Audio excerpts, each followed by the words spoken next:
महाड शहरातील अतिक्रमणांच्या प्रश्नावर अखेर प्रशासनानं कारवाई सुरू केली आहे। काही दिवसांपूर्वी नगरसेवकांनी अतिक्रमण हटवण्यासाठी उपोषणाचा इशारा दिल्यानंतर महाड नगर परिषदेनं बुधवारी सकाळपासून मोहीम हाती घेतली।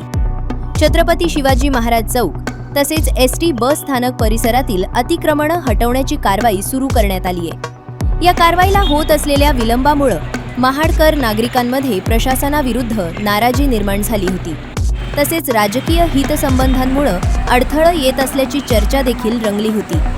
दरम्यान 20 मार्च नंतर कारवाई सुरू होणार असल्याचे संकेत प्रशासनाकडून देण्यात आले होते। त्यानुसार आज बुधवार 25 मार्च पासून महाड शहरात अतिक्रमण हटवण्याची मोहीम प्रत्यक्षात सुरू झाली आहे।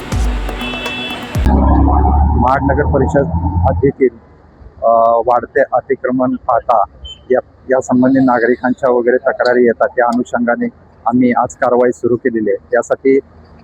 त्यासाठी नगर परिषदेचे सर्व कर्मचारी तसेच पोलीस बंदोबस्त घेण्यात आलेले आहेत। याशिवाय काल आपण अतिक्रमणधारकांना दौंडी देऊन सूचनाही देण्यात आली की स्वतःहून अतिक्रमण काढण्यात यावं, याद्वारे नुकसान होणार नाही। काढण्यात आलेले आहेत स्वतःवरून, परंतु काही अजूनही तशीच आहेत की अतिक्रमण काढण्याची कारवाई सुरू आहे।